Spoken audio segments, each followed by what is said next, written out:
Hello everyone, welcome back to my channel. So ತುಂಬ ದಿನ ಆದಮೇಲೆ ಕ್ಲಾಸನ್ನು ಅಪ್ಲೋಡ್ ಮಾಡ್ತಾ ಇದ್ದೀನಿ, ಸ್ವಲ್ಪ ಬ್ಯುಸಿ ಇದ್ದೆ. ಸೊ ಇವತ್ತಿನ ವಿಡಿಯೋದಲ್ಲಿ ಕೆಸೆಟ್ ಕಾಮರ್ಸ್ ಏನಿದೆ ಅಲ್ವಾ, ಬಿಸ್ನೆಸ್ ಎನ್ವಿರಾನ್ಮೆಂಟ್ ಮತ್ತು ಇಂಟರ್ನ್ಯಾಷನಲ್ ಬಿಸ್ನೆಸ್ಸಲ್ಲಿ MNCs ಮಲ್ಟಿ ನ್ಯಾಷನಲ್ ಕಾರ್ಪೊರೇಷನ್ಸ್ ಅಂತ ಕರಿತೀವಿ. ಸೊ ಅದ್ರ ಬಗ್ಗೆ ಡೀಟೇಲ್ ಆಗಿ ಎಕ್ಸ್ಪ್ಲೈನ್ ಮಾಡ್ತಾ ಹೋಗ್ತೀನಿ, ನೋಡ್ತಾ ಹೋಗೋಣ. MNCs ಅಂತ ಅಂದರೆ ಏನು, ಅದರಿಂದ ಹೋಮ್ ಕಂಟ್ರೀಸ್ಗೆ ಏನು ಅಡ್ವಾಂಟೇಜಸ್ ಇರುತ್ತೆ, ಹೋಸ್ಟ್ ಕಂಟ್ರೀಸ್ಗೆ ಏನೇನು ಅಡ್ವಾಂಟೇಜಸ್ ಇರುತ್ತೆ, ಏನೇನು ಡಿಸಡ್ವಾಂಟೇಜಸ್ ಇರುತ್ತೆ, ಏನೇನು ಫೀಚರ್ಸ್ ಇರುತ್ತೆ, MNCs ಅಂತ ಅಂದರೆ ಏನು ಫೀಚರ್ಸ್ ಇರುತ್ತೆ, ಎಲ್ಲದನ್ನೂ ಡೀಟೇಲ್ ಆಗಿ ಎಕ್ಸ್ಪ್ಲೈನ್ ಮಾಡ್ತಾ ಹೋಗ್ತೀನಿ.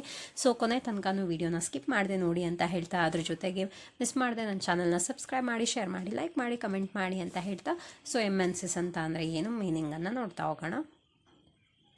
ಸೊ ಮೀನಿಂಗನ್ನು ಮೆನ್ಷನ್ ಮಾಡಿದ್ದೀನಿ. MNCs ಅಂತ ಅಂದರೆ ಏನು, multi national corporations is company that owns controls business operation in 2 or more countries ಅಂತ ಅಂದರೆ, ಈಗ MNCs ಅಂತ ಅಂದರೆ ಮಲ್ಟಿ ನ್ಯಾಷನಲ್ ಕಾರ್ಪೊರೇಷನ್ ಅಂತ ಆ ಒಂದು ವರ್ಡೇ ನಮಗೆ ಮೀನಿಂಗನ್ನು ರೆಪ್ರೆಸೆಂಟ್ ಮಾಡ್ತಾ ಇದೆ. ಮಲ್ಟಿ ಅಂತ ಅಂದರೆ ಏನು, ಮೋರ್ ದೆನ್ 2 ಅಂತ ಅಲ್ವಾ, ಮೋರ್ ದೆನ್ 1 ಅಂತ ಕನ್ಸಿಡರ್ ಮಾಡ್ತಾ ಹೋಗಿ. ನ್ಯಾಷನಲ್ ಅಂತ ಅಂದರೆ ಏನು, ಬೇರೆ ಬೇರೆ ಕಂಟ್ರೀಸಲ್ಲಿ ಎಸ್ಟಾಬ್ಲಿಷ್ ಮಾಡುವಂಥದ್ದು ಅಂತ ಅಂದರೆ. ಮಲ್ಟಿ ನ್ಯಾಷನಲ್ ಅಂತ ಅಂದರೆ ಒಂದು ಬಿಸ್ನೆಸ್ ಆಪರೇಷನ್ ಏನಿದೆ ಅಲ್ವಾ, ಅದನ್ನು ಮೋರ್ ದೆನ್ 2 ಕಂಟ್ರೀಸಲ್ಲಿ ಏನು ಮಾಡ್ತಾ ಹೋಗ್ತಾರೆ, ಅವರು ಆಪರೇಟ್ ಮಾಡ್ತಾ ಹೋಗ್ತಾರೆ. ಸೊ ಅದನ್ನು ನಾವೇನಂತ ಕರಿತೀವಿ, ಇಲ್ಲಿ MNCs ಅಂತ ಕರಿತೀವಿ. So the parent company is located in home country, subsidiary operates in host country ಅಂತ. ಇಲ್ಲಿ 2 ಕಂಟ್ರೀಸನ್ನು ನಾವು ಮೆನ್ಷನ್ ಮಾಡ್ತೀವಿ. ಈಗ MNCs ಅಂತ ಬಂದಾಗ ಹೋಮ್ ಕಂಟ್ರೀಸ್ ಇರುತ್ತೆ, ಅದ್ರ ಜೊತೆಗೆ ಹೋಸ್ಟ್ ಕಂಟ್ರೀಸ್ ಅಂತ ಇರುತ್ತೆ. ಹೋಮ್ ಕಂಟ್ರಿ ಅಂತ ಅಂದರೆ ಏನು ಅಂದರೆ, ಪೇರೆಂಟ್ ಕಂಪನಿ ಅಂತ ಅಂದರೆ ಬೇಸಿಕ್ ಆಗಿ ಮೇನ್ ಹೆಡ್ ಆಫೀಸ್ ಅಂತ ಕರಿತೀವಿ ಅಲ್ವಾ. ಸೊ ಆ ಒಂದು ಮೇನ್ ಕಂಪನಿ ಎಲ್ಲಿ ಲೊಕೇಟ್ ಆಗಿರುತ್ತೋ ಅದನ್ನು ನಾವೇನಂತ ಕರಿತೀವಿ, ಹೋಮ್ ಕಂಟ್ರಿ ಅಂತ ಕರಿತೀವಿ. ಅದ್ರ ಜೊತೆಗೆ ರಿಮೈನಿಂಗ್ ಕಂಟ್ರೀಸಲ್ಲಿ ಏನು ಬಿಸ್ನೆಸ್ಸನ್ನು ಆಪರೇಟ್ ಮಾಡ್ತಾ ಇರ್ತಾರೆ ಆ ಕಂಟ್ರೀಸನ್ನು ನಾವೇನಂತ ಕರಿತೀವಿ, ಇಲ್ಲಿ ಹೋಸ್ಟ್ ಕಂಟ್ರಿ ಅಂತ. ಈಗ MNCs ಅಂತ ಬಂದಾಗ ನಿಮಗೆ ಎರಡೂ ಗೊತ್ತಿರಬೇಕು. ಹೋಮ್ ಕಂಟ್ರಿ ಅಂತ ಅಂದರೆ ಏನು, ಹೋಸ್ಟ್ ಕಂಟ್ರಿ ಅಂತ. ಹೋಮ್ ಅಂತ ಅಂದರೆ ಏನು, ಮನೆ. ಇವಾಗ ನಮ್ಮ ಕಂಟ್ರಿ ನಾವೊಂದು ಎಸ್ಟಾಬ್ಲಿಷ್ ಮಾಡಿದ್ದೀವಿ, ನಮ್ಮದು ಒಂದು ಪ್ಯಾರೆಂಟ್ ಕಂಪನಿ ಇಲ್ಲಿದೆ, ಬೇಸಿಕ್ ಆಗಿ ನಾನು ಇಲ್ಲಿ ಎಸ್ಟಾಬ್ಲಿಷ್ ಮಾಡಿದ್ದೀನಿ, ಅದು ಹೋಮ್ ಕಂಟ್ರಿ. ಸೊ ಎಲ್ಲೆಲ್ಲಿ ಬ್ರಾಂಚಸನ್ನು ಓಪನ್ ಮಾಡಿದ್ದೀನಿ, ಬೇರೆ ಬೇರೆ ಒಂದು ನೇಷನ್ಸಲ್ಲಿ ಕಂಟ್ರೀಸಲ್ಲಿ ಓಪನ್ ಮಾಡಿದ್ದೀನಿ, ಅದೆಲ್ಲದು ಕೂಡ ಏನಾಗುತ್ತೆ, ಹೋಸ್ಟ್ ಕಂಟ್ರಿ ಆಗುತ್ತೆ. ಅರ್ಥ ಆಯಿತು ಅಂತ ಅಂದ್ಕೊಳ್ತೀನಿ. So MNCs undertake production, marketing, finance, research, development, human resource activity. ಈಗ MNCs ಅಂತ ಅಂದರೆ ಯಾವುದೋ ಒಂದು ಕಾರ್ಪೊರೇಷನ್ ಕಂಪನೀಸ್ನ ಎಸ್ಟಾಬ್ಲಿಷ್ ಮಾಡೋದು ಅಂತ ಅಲ್ಲ, ಅದರಲ್ಲಿ ಲಾಟ್ ಆಫ್ ಡಿಫರೆಂಟ್ ಪ್ರೋಸೆಸ್ ಕೂಡ ಇನ್ಕ್ಲೂಡ್ ಆಗಿರುತ್ತೆ. ಯಾವ್ಯಾವ ಪ್ರೋಸೆಸ್ ಇರುತ್ತೆ, ಈಗ ಒಂದು ಬಿಸ್ನೆಸ್ ಆರ್ಗನೈಸೇಷನ್ ಬಿಸ್ನೆಸ್ ಆಪರೇಷನ್ನ ಅವರು ಕ್ಯಾರಿ ಮಾಡ್ತಾ ಇದ್ದಾರೆ ಅಂತ ಅಂದರೆ, ಪ್ರೊಡಕ್ಷನ್ ಆಗಿರ್ಬೋದು, ಮಾರ್ಕೆಟಿಂಗ್ ಆಗಿರ್ಬೋದು, ಫಿನಾನ್ಷಿಯಲ್ ಆ್ಯಕ್ಟಿವಿಟೀಸ್ ಆಗಿರ್ಬೋದು. ಸೊ ಅದನ್ನು ಪ್ರೊಡಕ್ಷನ್ನನ್ನು ಅಡ್ವಾನ್ಸ್ ಮಾಡೋಕ್ಕೋಸ್ಕರ ರಿಸರ್ಚಿಂಗ್ ಆ್ಯಕ್ಟಿವಿಟೀಸ್ ಆಗಿರ್ಬೋದು, ಡೆವಲಪ್ಮೆಂಟಲ್, ಹ್ಯೂಮನ್ ರಿಸೋರ್ಸ್ ಆ್ಯಕ್ಟಿವಿಟೀಸು ತುಂಬ ಇಂಪಾರ್ಟೆಂಟ್ ಆಗಿರುತ್ತೆ. ಎಲ್ಲದೂ ಕೂಡ ಮಷಿನರಿ ಬೇಸ್ಡಲ್ಲಿ ಆಗೋದಿಲ್ಲ ಅಲ್ವಾ. ಸೊ ಮ್ಯಾನ್ಯಲ್ಲು ಬೇಕಾಗಿರುತ್ತೆ, ಮಷಿನರಿ ಬೇಸ್ಡು ಬೇಕಾಗಿರುತ್ತೆ. ಸೊ ಇದೆಲ್ಲದೂ ಕೂಡ ಏನಾಗಿರುತ್ತೆ, ಒಂದು MNC ಅಂತ ಬಂದಾಗ ತುಂಬ ಇಂಪಾರ್ಟೆಂಟ್ ರೋಲನ್ನು ಪ್ಲೇ ಮಾಡ್ತಾ ಹೋಗುತ್ತೆ ಅಂತ. ಸೊ ಎಕ್ಸಾಂಪಲ್ಸ್, MNCsಗೆ ಎಕ್ಸಾಂಪಲ್ಸ್ನ ಮೆನ್ಷನ್ ಮಾಡಿದ್ದೀನಿ, ಸುಮ್ಮನೆ ರೀಡ್ ಮಾಡ್ಕೊಳ್ಳಿ. ನೆಕ್ಸ್ಟ್, ಕ್ಯಾರೆಕ್ಟರಿಸ್ಟಿಕ್ಸ್ ಆಫ್ MNCs ಅಂತ ಅಂದರೆ ಏನೇನು ಕ್ಯಾರೆಕ್ಟರಿಸ್ಟಿಕ್ ಇರುತ್ತೆ, ಏನೇನು ಫೀಚರ್ಸ್ ಇರುತ್ತೆ. MNC ಅಂತ ಸುಮ್ಮನೆ ನಾವು ಕರೆಯೋಕ್ಕಾಗೋದಿಲ್ಲ ಅಲ್ವಾ, ಅದಕ್ಕೆ ಕೆಲವೊಂದು ಸ್ಪೆಸಿಫಿಕ್ ಕ್ಯಾರೆಕ್ಟರಿಸ್ಟಿಕ್ಸ್ ಅಥವಾ ಫೀಚರ್ಸ್ ಅಂತ ಇರಬೇಕು. ನೋಡ್ತಾ ಹೋಗೋಣ ಯಾವ್ಯಾವ್ದು ಇರುತ್ತೆ ಅಂತ. ಸೊ ಫಸ್ಟ್ ಒನ್, ಇದು ಮೊದಲೇ ಹೇಳಿದ್ದೀನಿ, ಮುಂಚಿನ ಸ್ಲೈಡಲ್ಲೇ ನಾನು ಎಕ್ಸ್ಪ್ಲೈನ್ ಮಾಡಿದ್ದೀನಿ, ಆಪರೇಟ್ ಇನ್ ಮಲ್ಟಿಪಲ್ ಕಂಟ್ರೀಸ್ ಅಂತ. ಸೊ ಒಂದೇ ಕಂಟ್ರೀಲಿ ಏನು ಮಾಡೋದಿಲ್ಲ, ಇದು ಬಿಸ್ನೆಸ್ಸನ್ನು ಆಪರೇಟ್ ಮಾಡೋದಿಲ್ಲ. ಮಲ್ಟಿಪಲ್ ಕಂಟ್ರೀಸಲ್ಲಿ ಏನು ಮಾಡ್ತಾ ಹೋಗ್ತಾರೆ, ಬಿಸ್ನೆಸ್ನ ಆಪರೇಟ್ ಮಾಡ್ತಾ ಹೋಗ್ತಾರೆ. ಹ್ಯೂಜ್ ಕ್ಯಾಪಿಟಲ್ ಇನ್ವೆಸ್ಟ್ಮೆಂಟ್ ಇರುತ್ತೆ, ಫಿನಾನ್ಷಿಯಲ್ ಸ್ಟ್ರೆಂತ್ ಇರುತ್ತೆ. ಅಂತ ಅಂದರೆ ಈಗ ಒಂದು MNCsನ ಎಸ್ಟಾಬ್ಲಿಷ್ ಮಾಡ್ತಾ ಇದ್ದೀರಾ ನೀವು ಅಂತ ಅಂದರೆ, ನಿಮಗೆ ಮೋಸ್ಟ್ ಕಾಮನ್ ಆಗಿ ಏನು ರಿಕ್ವೈರ್ ಇರುತ್ತೆ ಅಂತ ಅಂದರೆ, ಹ್ಯೂಜ್ ಕ್ಯಾಪಿಟಲ್ ರಿಕ್ವೈರ್ ಇರುತ್ತೆ ಅಂತ. ಸೊ ಹ್ಯೂಜ್ ಕ್ಯಾಪಿಟಲ್ ಇದ್ದರೆ ಮಾತ್ರ ಏನು ಮಾಡ್ಬೋದು, ನಾವು MNCsನ ಎಸ್ಟಾಬ್ಲಿಷ್ ಮಾಡ್ತಾ ಹೋಗ್ಬೋದು. ಸೊ ನೆಕ್ಸ್ಟ್ ಒನ್ ಏನು, ಅಡ್ವಾನ್ಸ್ಡ್ ಟೆಕ್ನಾಲಜಿ ಮತ್ತು ಇನೋವೇಷನ್ ಇಂಪಾರ್ಟೆಂಟ್ ಆಗಿರುತ್ತೆ. ಸೊ ನಮ್ಮ ಹತ್ರ ಅಡ್ವಾನ್ಸ್ಡ್ ಟೆಕ್ನಾಲಜೀಸ್ ಇದೆ. ಇಲ್ಲಿ ನೋಡಿ, ನಾವೀಗ ಯಾವುದೋ ಒಂದು ಡೊಮೆಸ್ಟಿಕ್ ನೇಷನಲ್ಲಿ, ಡೊಮೆಸ್ಟಿಕ್ ಬೇಸ್ಡಲ್ಲಿ ನಾವು ಪ್ರೊಡಕ್ಷನ್ ಮಾಡ್ತಾ ಇದ್ದೀವಿ. ಡೊಮೆಸ್ಟಿಕ್ ಅಂತ ಅಂದರೆ ಇನ್ಸೈಡ್ ಆಫ್ ದ ಕಂಟ್ರಿ ಅಲ್ವಾ, ಮಾಡ್ತಾ ಇದ್ದೀವಿ ಅಂತ ಅಂದರೆ ನಮಗೆ ಒಂದು ಲಿಮಿಟಲ್ಲಿ ಟೆಕ್ನಾಲಜೀಸ್ ಆಗಿರ್ಬೋದು, ಹ್ಯೂಮನ್ ರಿಸೋರ್ಸ್ ಆಗಿರ್ಬೋದು ಸಾಕಾಗಿರುತ್ತೆ. ಬಟ್ ನಾವು MNCsನ ಎಸ್ಟಾಬ್ಲಿಷ್ ಮಾಡ್ತಾ ಹೋಗ್ತಾ ಇದ್ದೀವಿ ಅಂತ ಅಂದರೆ, ಟೆಕ್ನಾಲಜಿಕಲಿ ಕೂಡ ನಾವೇನಾಗಿರಬೇಕು, ತುಂಬ ಡೆವಲಪ್ಡ್, ಅಡ್ವಾನ್ಸ್ಡ್ ಆಗಿರಬೇಕು. ಇನೋವೇಷನ್ಸಲ್ಲೂ ಕೂಡ ನಾವೇನಾಗಿರಬೇಕು, ಅಡ್ವಾನ್ಸ್ಡ್ ಆಗ್ತಾ ಹೋಗಬೇಕು ಅಂತ. So professional management with global strategy ಅಂತ. ನಮಗೆ ಆ ಒಂದು ಮ್ಯಾನೇಜ್ ಮಾಡೋದು ಯಾವ ಥರ, ಈಗ ಗ್ಲೋಬಲಿ ನಾವೇನು ಮಾಡ್ತಾ ಇದ್ದೀವಿ, ಗ್ಲೋಬಲಿ ಅಂತ ಅಂದರೆ ಎಂಟೈರ್ ವರ್ಲ್ಡ್ ಅಲ್ವಾ. ಸೊ ಬೇರೆ ಬೇರೆ ನೇಷನಲ್ಲಿ ಮಾಡ್ತಾ ಇದ್ದೀವಿ ಅಂತ ಅರ್ಥ. ಅದನ್ನು ನಾವು ಯಾವ ಥರ ಮ್ಯಾನೇಜ್ ಮಾಡಬೇಕು, ಆ ಒಂದು ಮ್ಯಾನೇಜಿಂಗ್ ಸ್ಕಿಲ್ ಕೂಡ ಏನಾಗಿರಬೇಕು ನಮ್ಮ ಹತ್ರ ಇರಬೇಕು ಅಂತ. ಅದ್ರ ಜೊತೆಗೆ centralised control with decentralised operation. ನೋಡಿ, ಸೆಂಟ್ರಲೈಸ್ಡ್ ಮತ್ತು ಡಿಸೆಂಟ್ರಲೈಸ್ಡ್ ಎರಡು ವರ್ಡ್ ಇದೆ ಅಲ್ವಾ. ಸೊ ಅದನ್ನು ಅಡ್ಮಿನಿಸ್ಟ್ರೇಷನಲ್ಲೂ ಕರಿತೀವಿ, ಆಪರೇಷನ್ಸಲ್ಲೂ ಕರಿತಾ ಹೋಗ್ತೀವಿ ಇರುತ್ತೆ. ಸೆಂಟ್ರಲೈಸ್ಡ್ ಅಂತ ಅಂದರೆ ಏನು? ಯಾವುದೋ ಒಂದು ಸೆಂಟ್ರಲ್ ಮೇನ್ ವಿಂಗಿಂದ ಬೇರೆ ಎಲ್ಲದನ್ನು ಏನು ಮಾಡ್ತಾ ಹೋಗ್ತಾರೆ, ಅವರು ಕಂಟ್ರೋಲ್ ಮಾಡ್ತಾ ಹೋಗ್ತಾರೆ. ಸೊ ಇಲ್ಲಿ ಫಾರ್ ಎಕ್ಸಾಂಪಲ್ ಎ ಅನ್ನೋ ಒಂದು ಪರ್ಸನ್ ಇದ್ದಾರೆ, controlling that all the different section of the business operation ಅಂತ ಕರಿತೀವಿ. ಸೊ ಅದೇನಾಯಿತು, ಇಲ್ಲಿ ಸೆಂಟ್ರಲೈಸ್ಡ್ ಆಯಿತು. ಯಾಕೆ? ಇವರೆಲ್ಲರನ್ನೂ ಕೂಡ ಯಾರು ಮ್ಯಾನೇಜ್ ಮಾಡ್ತಾ ಇದ್ದಾರೆ, ಸುಪ್ರೀಂ ಅಥಾರಿಟಿ ಯಾರಾಗಿದ್ದಾರೆ, ಇಲ್ಲಿ ಪರ್ಸನ್ ಎ ಆಗಿದ್ದಾರೆ ಅಲ್ವಾ. ಇದು ಸೆಂಟ್ರಲೈಸ್ಡ್. ಸೊ ಸೆಂಟ್ರಲೈಸ್ಡ್ ಮಾತ್ರ ಇದ್ರೆ ಆಗುತ್ತಾ MNCs ಅಥವಾ ಬಿಸ್ನೆಸ್ ಆಪರೇಷನ್? ಆಗೋದಿಲ್ಲ, ಯಾವ ಕಾರಣಕ್ಕೂ ಆಗೋದಿಲ್ಲ. ಸೆಂಟ್ರಲೈಸ್ಡ್ ಕಂಟ್ರೋಲ್ ಇರುತ್ತೆ, ಅದ್ರ ಜೊತೆಗೆ ಡಿಸೆಂಟ್ರಲೈಸ್ಡ್ ಆಪರೇಷನ್ ಇರುತ್ತೆ. ಸೊ ಕಂಟ್ರೋಲ್ ಮಾಡೋರು ಸುಪೀರಿಯರ್ ಅಥಾರಿಟಿ ಆದರೂ ಕೂಡ ನಮಗೆ ಆಪರೇಷನ್ಸನ್ನು ಏನು ಮಾಡ್ತಾ ಇರ್ತೀವಿ, ಡಿಸೆಂಟ್ರಲೈಸ್ಡ್ ಅಂತ. ಡಿಸೆಂಟ್ರಲೈಸ್ಡ್ ಅಂತ ಅಂದರೆ ಏನು? ಡಿವಿಷನ್ ಆಫ್ ವರ್ಕ್ಸ್ ಅಂತ ಅಲ್ವಾ. ಸೊ ವರ್ಕನ್ನು ನಾವೇನು ಮಾಡ್ತಾ ಇದ್ದೀವಿ, ಇಲ್ಲಿ ಡಿವೈಡ್ ಮಾಡ್ತಾ ಇದ್ದೀವಿ. ಸೊ ಡಿಸೆಂಟ್ರಲೈಸ್ಡ್ ಆಪರೇಷನ್ ಇಂಪಾರ್ಟೆಂಟ್ ಆಗಿರುತ್ತೆ, ಸೆಂಟ್ರಲೈಸ್ಡ್ ಕಂಟ್ರೋಲು ಕೂಡ ಎಲ್ಲಿರುತ್ತೆ, MNCs ಅಲ್ಲಿ ಇರುತ್ತೆ. ಸೊ ನೆಕ್ಸ್ಟ್ ಒಂದು ಸ್ಟ್ರಾಂಗ್ ಇಂಟರ್ನ್ಯಾಷನಲ್ ಮಾರ್ಕೆಟಿಂಗ್ ನೆಟ್ವರ್ಕ್ ಅಂತ. ಸೊ ಇವಾಗ ನಾವು MNCsನ ನಾವು ಎಸ್ಟಾಬ್ಲಿಷ್ ಮಾಡ್ತಾ ಇದ್ದೀವಿ. So we are going to have the marketing link with many other different countries or nations ಅಂತ ಅಂದಾಗ ನಮಗೆ ಇಂಟರ್ನ್ಯಾಷನಲ್ ಮಾರ್ಕೆಟಿಂಗ್ ನೆಟ್ವರ್ಕು ಕೂಡ ತುಂಬ ಸ್ಟ್ರಾಂಗ್ ಆಗಿರಬೇಕು. ಇವಾಗ ನಮಗೆ ಯಾವುದೇ ಮಾರ್ಕೆಟಿಂಗ್ ನೆಟ್ವರ್ಕ್ ಇಲ್ಲ ಅಂತ ಅಂದರೆ MNCsನ ಎಸ್ಟಾಬ್ಲಿಷ್ ಮಾಡೋದಲ್ಲ, ಯಾವುದೇ ಒಂದು ಸ್ಮಾಲ್ ಸ್ಕೇಲ್ ಇಂಡಸ್ಟ್ರಿನ ಎಸ್ಟಾಬ್ಲಿಷ್ ಮಾಡೋದು ಕೂಡ ಟಾರ್ಗೆಟೇಬಲ್ ಜಾಬ್ ಆಗಿರುತ್ತೆ. ನಮಗೆ ಮಾರ್ಕೆಟಿಂಗ್ ನೆಟ್ವರ್ಕ್ ಇದೆ ಅಂತ ಅಂದರೆ ನಾವೇನು ಮಾಡ್ಬೋದು, ಯಾವುದೇ ಥರ ಬಿಸ್ನೆಸ್ ಆಪರೇಷನ್ ಆದರೂ ಕೂಡ ಸಕ್ಸಸ್ಫುಲ್ ಆಗಿ ಮ್ಯಾನೇಜ್ ಮಾಡ್ತಾ ಹೋಗ್ಬೋದು ಅಂತ. ಸೊ ನೆಕ್ಸ್ಟ್ ಒಂದು large scale research and development. So research ಮತ್ತು development part of the business operation ಅಂತಲೇ ಕರಿತೀವಿ ನಾವಲ್ವಾ. ಅದಕ್ಕೋಸ್ಕರ ಈಗ MNCsಗೆ ಏನಾಗಿರುತ್ತೆ, ಲಾರ್ಜ್ ಸ್ಕೇಲ್ ರಿಸರ್ಚ್ ಮತ್ತು ಡೆವಲಪ್ಮೆಂಟಲ್ ಆಕ್ಟಿವಿಟೀಸನ್ನು ಕೂಡ ಅವ್ರು ಏನು ಮಾಡ್ತಾ ಹೋಗಬೇಕು, ಫೋಕಸ್ ಮಾಡ್ತಾ ಹೋಗಬೇಕು. Next global brand recognition. ನಾವಿವಾಗ ಫಾರ್ ಎಕ್ಸಾಂಪಲ್ ಇಂಡಿಯಾದಲ್ಲಿ ಏನೋ ಒಂದು ಪ್ರಾಡಕ್ಟನ್ನು ನೀವು ಮ್ಯಾನುಫ್ಯಾಕ್ಚರ್ ಮಾಡಿದ್ದೀರಾ, ಯಾವುದೋ ಒಂದು ಬ್ರ್ಯಾಂಡನ್ನು ಕ್ರಿಯೇಟ್ ಮಾಡ್ಕೊಂಡಿದ್ದೀರಾ. ಆ ಬ್ರ್ಯಾಂಡ್ ರೆಕಗ್ನಿಷನ್ ಏನಿರುತ್ತೆ ಅಲ್ವಾ, ಆ ಬ್ರ್ಯಾಂಡ್ ನೇಮ್ ಏನಿರುತ್ತೆ ಅಲ್ವಾ, ಬರೀ ಇಂಡಿಯಾದೊಳಗೆ ಮಾತ್ರ ಇದ್ದರೆ MNCs ಸಕ್ಸಸ್ ಆಗೋದಿಲ್ಲ. ಅದೇನಾಗಿರಬೇಕು, ಗ್ಲೋಬಲ್ಲಿ ರೆಕಗ್ನಿಷನ್ನ ಪಡ್ಕೊಳ್ತಾ ಹೋಗಬೇಕು. ಸೊ ಗ್ಲೋಬಲಿ ರೆಕಗ್ನಿಷನ್ ಪಡ್ಕೊಳ್ಳೋದು ಅಂತ ಅಂದರೆ ಏನು, ಬೇರೆ ಬೇರೆ ನೇಷನ್ನಲ್ಲೂ ಕೂಡ ನಿಮ್ಮ ಒಂದು ಪ್ರಾಡಕ್ಟ್ ಬ್ರ್ಯಾಂಡ್ ಬಗ್ಗೆ ಒಂದು ನೇಮನ್ನು ಕ್ರಿಯೇಟ್ ಮಾಡ್ತಾ ಹೋಗಬೇಕು, ಗುಡ್ ವಿಲ್ಲನ್ನು ಕ್ರಿಯೇಟ್ ಮಾಡ್ತಾ ಹೋಗಬೇಕು. ಸೊ ಇದೆಲ್ಲದೂ ಕೂಡ ಇದ್ದರೆ ನಾವು ಅದನ್ನು ಏನಂತ ಕರಿತೀವಿ, MNCs ಅಂತ ಕರಿತೀವಿ. ಐ ಹೋಪ್ ಕ್ಯಾರೆಕ್ಟರಿಸ್ಟಿಕ್ ಸಿಂಪಲ್ ಆಗಿ ಎಕ್ಸ್ಪ್ಲೈನ್ ಮಾಡಿದ್ದೀನಿ, ಅರ್ಥ ಆಯಿತು ಅಂತ ಅಂದ್ಕೊಳ್ತಾ ಇದ್ದೀನಿ. ನೆಕ್ಸ್ಟ್ ಆಬ್ಜೆಕ್ಟಿವ್ಸ್ ಏನಿದೆ ನೋಡ್ತಾ ಹೋಗೋಣ. ಸೊ ಮ್ಯಾಕ್ಸಿಮೈಸ್ ಗ್ಲೋಬಲ್ ಪ್ರಾಫಿಟ್ ಅಂತ ಕರಿತೀವಿ. ಅಂತ ಅಂದರೆ ಈಗ ನಾವು MNCs not only the MNCs, ನಾವೊಂದು ಸಿಂಪಲ್ ಬಿಸ್ನೆಸ್ಸನ್ನು ಸ್ಟಾರ್ಟ್ ಮಾಡ್ತಾ ಇದ್ದೀವಿ ಅಂದರೂ ನಮಗೇನಾಗಿರುತ್ತೆ, ಪ್ರಾಫಿಟ್ ತುಂಬ ಇಂಪಾರ್ಟೆಂಟ್ ಆಗಿರುತ್ತೆ. ಸೊ ಗ್ಲೋಬಲ್ ಬೇಸ್ಡಲ್ಲಿ ನಾವು ಪ್ರಾಫಿಟನ್ನು ಏನು ಮಾಡ್ಕೊಳ್ತಾ ಹೋಗಬೇಕು, ಮ್ಯಾಕ್ಸಿಮೈಸ್ ಮಾಡ್ಕೊಳ್ತಾ ಹೋಗಬೇಕು, ಇನ್ಕ್ರೀಸ್ ಮಾಡ್ಕೊಳ್ತಾ ಹೋಗಬೇಕು. ಫಸ್ಟ್ ಆಬ್ಜೆಕ್ಟಿವ್ ಅದು. ಎಕ್ಸ್ಪ್ಯಾಂಡ್ ಇಂಟರ್ನ್ಯಾಷನಲ್ ಮಾರ್ಕೆಟ್ ಶೇರ್ ಅಂತ. ಸೊ ಇಂಟರ್ನ್ಯಾಷನಲ್ ಮಾರ್ಕೆಟ್ ಶೇರ್ ಏನಿದೆ ಅಲ್ವಾ, ಅದನ್ನು ಎಕ್ಸ್ಪ್ಯಾಂಡ್ ಮಾಡ್ಕೊಳ್ತಾ ಹೋಗಬೇಕು, ಬ್ರಾಡ್ ಆಗಿ ಮಾಡ್ಕೊಳ್ತಾ ಹೋಗಬೇಕು, ಲಾರ್ಜ್ ಮಾಡ್ಕೊಳ್ತಾ ಹೋಗಬೇಕು.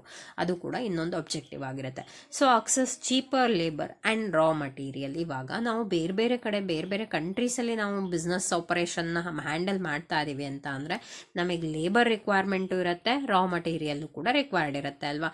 ಅದಕ್ಕೋಸ್ಕರ ಈಗ ನಮ್ಮ ಪ್ರೊಡಕ್ಷನ್ ಮತ್ತು ಪ್ರಾಫಿಟ್ ಏನಿದೆ ಮಿನಿಮಮ್ ಆಗಿದೆ, ಲೇಬರ್ ಕಾಸ್ಟ್ ಜಾಸ್ತಿ ಆಗ್ತಾ ಇದೆ, ಅವಾಗ ಏನಾಗುತ್ತೆ, ಲಾಸ್ ಆಗುತ್ತೆ. ಅದಕ್ಕೋಸ್ಕರ ಏನು ಮಾಡಬೇಕು, ಆ್ಯಸ್ ಎ ಬಿಸ್ನೆಸ್ ಆಪರೇಷನ್ ನಾವೇನಿರ್ತೀವಿ owner of that, cheaper labour ಎಲ್ಲಿ ಅವೈಲೇಬಲ್ ಇದೆ ಅನ್ನೋದನ್ನು ಸರ್ಚ್ ಮಾಡಿ, ರಾ ಮಟೀರಿಯಲ್ಲು ಕೂಡ ಎಲ್ಲಿ ಚೀಪಾಗಿ ಅವೈಲೇಬಲ್ ಇದೆ ಅನ್ನೋದನ್ನು ಸರ್ಚ್ ಮಾಡ್ತಾ ಹೋದರೆ ನಾವೇನು ಮಾಡ್ಬೋದು, ಇಲ್ಲಿ ಇನ್ವೆಸ್ಟ್ಮೆಂಟ್ ಲೆಸ್ ಆಗಿರುತ್ತೆ, ಪ್ರಾಫಿಟ್ ಮತ್ತು ಪ್ರೊಡಕ್ಷನ್ ಏನಾಗಿರುತ್ತೆ ಇಲ್ಲಿ ಹೈ ಆಗ್ತಾ ಇರುತ್ತೆ ಅಂತ.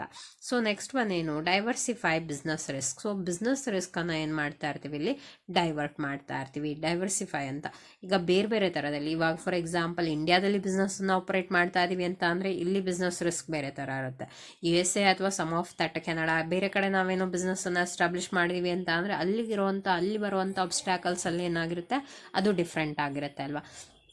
ಆ ಬೇಸಲ್ಲಿ ನಾವೇನು ಮಾಡಬೇಕು, ಅದನ್ನು ಕಡಿಮೆ ಬಿಸ್ನೆಸ್ ರಿಸ್ಕನ್ನು ರೆಡ್ಯೂಸ್ ಮಾಡೋಕ್ಕೆ ಟ್ರೈ ಮಾಡ್ತಾ ಹೋಗಬೇಕು ಅಂತ. So gain economies of scale ಅಂತ. ಸೊ ಎಕನಾಮಿಕ್ ಬೇಸಲ್ಲಿ ಏನಿರುತ್ತೆ ಅದನ್ನು ನಾವೇನು ಮಾಡ್ತಾ ಹೋಗಬೇಕು, ಗೇನ್ ಮಾಡ್ಕೊಳ್ತಾ ಹೋಗಬೇಕು. So strength and competitive advantage. Most common ಆಗಿ we are establishing business in different countries ಅಂತ ಅಂದರೆ ಕಾಂಪಿಟೇಟಿವ್ ಅಡ್ವಾಂಟೇಜಸ್, ಕಾಂಪಿಟೇಟಿವ್ ಒಂದು ಫೀಲ್ಡ್ ಆಗಿರ್ಬೋದು, ಬೇರೆ ಒಂದು ಈಗ ನಮ್ಮ ಪ್ರಾಡಕ್ಟ್ ಥರನೇ ಅದೇ ಸಿಮಿಲರ್ ಪ್ರಾಡಕ್ಟನ್ನು ಬೇರೆ ಬೇರೆ ಕಂಪ್ನಿಯವರು ಪ್ರೊಡ್ಯೂಸ್ ಮಾಡ್ತಾ ಇರ್ತಾರೆ. ಸೊ ಅವ್ರ ಜೊತೆಗೆ ಕಾಂಪಿಟೇಷನ್ ಕೊಡಬೇಕು ಅಂತ ಅಂದರೆ ನಮ್ಮ ಒಂದು ಕಾಂಪಿಟೇಟಿವ್ ಕಾನ್ಸೆಪ್ಟ್ ಏನಾಗಿರಬೇಕು, ಎಬಿಲಿಟಿ ಏನಾಗಿರಬೇಕು, ತುಂಬ ಸ್ಟ್ರಾಂಗ್ ಆಗಿರಬೇಕು. ಸೊ ಇದೆಲ್ಲದನ್ನು ಕೂಡ MNCs ಏನು ಮಾಡ್ಕೊಂಡಿರುತ್ತೆ, ಅಬ್ಜೆಕ್ಟಿವ್ಸ್ ಆಗಿ ಸೆಟ್ ಮಾಡ್ಕೊಂಡಿರುತ್ತೆ. ಸೊ ನೆಕ್ಸ್ಟ್ ನೋಡೋಣ, ಅಡ್ವಾಂಟೇಜಸ್ ಆಫ್ MNCs ಏನೇನಿದೆ. ಈಗ ಒಂದು MNCsನ ಎಸ್ಟಾಬ್ಲಿಷ್ ಮಾಡಿದ್ರೆ ಏನೇನು ಅಡ್ವಾಂಟೇಜಸ್ ಸಿಗುತ್ತೆ ಅಂತ ಅಲ್ವಾ. So increase foreign direct investment, FDI ಅಂತ ಕರಿತೀವಿ. ಸೊ ಫಾರಿನ್ ಇನ್ವೆಸ್ಟ್ಮೆಂಟ್ ಏನಾಗ್ತಾ ಹೋಗುತ್ತೆ, ಇಲ್ಲಿ ಇನ್ಕ್ರೀಸ್ ಆಗ್ತಾ ಹೋಗುತ್ತೆ. ಎಂಪ್ಲಾಯ್ಮೆಂಟ್ ಅಪಾರ್ಚುನಿಟೀಸ್ ಕ್ರಿಯೇಟ್ ಆಗ್ತಾ ಇರುತ್ತೆ. ಎಲ್ಲಿ ಎಂಪ್ಲಾಯ್ಮೆಂಟ್ ಅಪಾರ್ಚುನಿಟೀಸ್ ಕ್ರಿಯೇಟ್ ಆಗಿರುತ್ತೆ, ಹೋಸ್ಟ್ ಕಂಟ್ರೀಸಲ್ಲಿ. ಹೋಸ್ಟ್ ಕಂಟ್ರೀಸ್ ಅಂತ ಅಂದರೆ ಏನು, ಅದರ್ ದೆನ್ ಹೋಮ್ ಕಂಟ್ರಿ ಅಲ್ವಾ. ಬೇರೆ ಕಂಟ್ರೀಸಲ್ಲಿ ನಾವೆಲ್ಲಿ ಬ್ರಾಂಚಸ್ನ ಓಪನ್ ಮಾಡಿದ್ದೀವೋ ಅದನ್ನು ಹೋಸ್ಟ್ ಕಂಟ್ರಿ ಅಂತ ಕರಿತೀವಿ. ಅಲ್ಲಿ ಎಂಪ್ಲಾಯ್ಮೆಂಟ್ ಅಪಾರ್ಚುನಿಟಿ, ಎಂಪ್ಲಾಯ್ಮೆಂಟ್ ಏನಾಗ್ತಾ ಹೋಗುತ್ತೆ, ಜನರೇಟ್ ಆಗ್ತಾ ಹೋಗುತ್ತೆ. Transfer advanced technology and modern production method ಅಂತ ಅಂದರೆ ಈಗ ನಾವು ಹೋಮ್ ಕಂಟ್ರಿ ಇರುತ್ತೆ, ಇಲ್ಲಿ ಫಸ್ಟ್ ಮ್ಯಾನುಫ್ಯಾಕ್ಚರ್ ಮಾಡಿದ್ದೀವಿ. ನೆಕ್ಸ್ಟು ಡಿಫರೆಂಟ್ ಹೋಸ್ಟ್ ಕಂಟ್ರೀಸನ್ನು ಸೆಲೆಕ್ಟ್ ಮಾಡ್ಕೊಂಡಿದ್ದೀವಿ, ಅಲ್ಲಿ ಮ್ಯಾನುಫ್ಯಾಕ್ಚರಿಂಗ್ ಆ್ಯಕ್ಟಿವಿಟೀಸ್ನ ಸ್ಟಾರ್ಟ್ ಮಾಡಿದ್ವಿ. ಏನಾಗುತ್ತೆ ಇಲ್ಲಿ, ಟ್ರಾನ್ಸ್ಫರ್ ಆಫ್ ಟೆಕ್ನಾಲಜಿ. ನಮ್ಮ ಕಂಟ್ರಿಯಲ್ಲಿ ಇದ್ದಂಥ ಟೆಕ್ನಾಲಜಿನ ನಾವು ತೊಗೊಂಡೋಗಿ ಏನು ಮಾಡ್ತಾ ಇದ್ದೀವಿ, ಬೇರೆ ಕಂಟ್ರಿಲಿ ಇಂಪ್ಲಿಮೆಂಟ್ ಮಾಡ್ತಾ ಇದ್ದೀವಿ, ಇಂಟ್ರೊಡ್ಯೂಸ್ ಮಾಡ್ತಾ ಇದ್ದೀವಿ. ಮಾಡರ್ನ್ ಪ್ರೊಡಕ್ಷನ್ ಮೆಥಡನ್ನು ಇಂಪ್ಲಿಮೆಂಟ್ ಮಾಡ್ತಾ ಇದ್ದೀವಿ. ಸೊ ಅದೆಲ್ಲದೂ ಕೂಡ ಏನಾಗಿರುತ್ತೆ ಇಲ್ಲಿ, ಟ್ರಾನ್ಸ್ಫರ್ ಆಫ್ ದ ಟೆಕ್ನಾಲಜಿ ಅಂತ. ನಮ್ಮ ಹತ್ರ ಇರೋ ಟೆಕ್ನಾಲಜಿನ ಬೇರೆ ಒಂದು ಕಂಟ್ರೀಸಲ್ಲಿ ಇಂಟ್ರೊಡ್ಯೂಸ್ ಮಾಡುವಂಥದ್ದು ಕೂಡ ಒನ್ ಆಫ್ ದಟ್ ಅಡ್ವಾಂಟೇಜ್. ನಮ್ಮ ಹತ್ರ ಇರೋವಂಥದ್ದನ್ನು ಅವ್ರು ಕಲ್ತ್ಕೊಳ್ತಾರೆ ಅಂತ. So improve the managerial and the technical skills ಅಂತ. ಸೊ ಇಲ್ಲಿ ಟೆಕ್ನಿಕಲ್ ಸ್ಕಿಲ್ ಮತ್ತು ಮ್ಯಾನೇಜಿಂಗ್ ಸ್ಕಿಲ್ ಎರಡೂ ಕೂಡ ಏನಾಗ್ತಾ ಹೋಗುತ್ತೆ, ಇಂಪ್ರೂವ್ ಆಗ್ತಾ ಹೋಗುತ್ತೆ. ಯಾವ ಥರದಲ್ಲಿ ಟ್ರೈನಿಂಗನ್ನು ಪ್ರೊವೈಡ್ ಮಾಡ್ತಾರೆ ಅಲ್ವಾ. ಸೊ ಲೇಬರ್ಸ್ ಏನಿರ್ತಾರೆ, ಎಂಪ್ಲಾಯೀಸ್ ಏನಿರ್ತಾರೆ, ಅವ್ರಿಗೆಲ್ಲರಿಗೂ ಕೂಡ ಟ್ರೈನಿಂಗ್ ಕೊಡೋದು ಒನ್ ಆಫ್ ದ ಇಂಪಾರ್ಟೆಂಟ್ ಇದಾಗಿರುತ್ತೆ. ಟ್ರೈನಿಂಗ್ನ ಅವ್ರು ತೊಗೊಳ್ತಾ ಇದ್ದಾರೆ ಅಂಡರ್ ದ MNCs ಅಂತ ಅಂದರೆ ಅವ್ರ ಸ್ಕಿಲ್ ಏನಾಗುತ್ತೆ, ಆಟೋಮೆಟಿಕ್ಲಿ ಇಂಪ್ರೂವ್ ಆಗ್ತಾ ಹೋಗುತ್ತೆ. So increase export and foreign exchange earnings ಅಂತ. ಸೊ ಎಕ್ಸ್ಪೋರ್ಟ್ ಏನಾಗಿರುತ್ತೆ ಇಂಪಾರ್ಟೆಂಟ್ ಆಗಿರುತ್ತೆ. ಸೊ ಎಕ್ಸ್ಪೋರ್ಟ್ ಇಲ್ಲಿ ನೋಡಿ, ಇಂಪೋರ್ಟ್ ನಾವು ಜಾಸ್ತಿ ಮಾಡ್ಕೊಳ್ತಾ ಇದ್ದೀವಿ ಅಂತ ಅಂದರೆ ನಮ್ಮ ಇನ್ಕಮ್ ಲೆವೆಲ್ ಏನಾಗ್ತಾ ಹೋಗುತ್ತೆ, ಕಡಿಮೆ ಆಗ್ತಾ ಹೋಗುತ್ತೆ. ಅದೇ ನಾವು ಎಕ್ಸ್ಪೋರ್ಟ್ ಮಾಡ್ಕೊಳ್ತಾ ಇದ್ದೀವಿ, ಎಕ್ಸ್ಪೋರ್ಟನ್ನು ಜಾಸ್ತಿ ಮಾಡ್ತಾ ಇದ್ದೀವಿ ಅಂತ ಅಂದರೆ ನಮ್ಮ ಇನ್ಕಮ್ ಲೆವೆಲ್ ಏನಾಗ್ತಾ ಹೋಗುತ್ತೆ, ಜಾಸ್ತಿ ಆಗ್ತಾ ಹೋಗುತ್ತೆ. ನಮಗೆ ಪ್ರಾಫಿಟ್ ಏನು ಬರುತ್ತೆ ಅಂದರೆ ನಾವು ಪ್ರೊಡ್ಯೂಸ್ ಮಾಡಿದ್ದನ್ನು ಬೇರೆಯವ್ರಿಗೆ ಸೇಲ್ ಮಾಡೋದನ್ನು ಎಕ್ಸ್ಪೋರ್ಟ್ ಅಂತ ಕರಿತೀವಿ. ಬೇರೆ ಕಡೆ ಸೇಲ್ ಮಾಡುವಂಥದ್ದು, ಬೇರೆ ಕಡೆ ಸೆಂಡ್ ಮಾಡುವಂಥದ್ದಲ್ವ.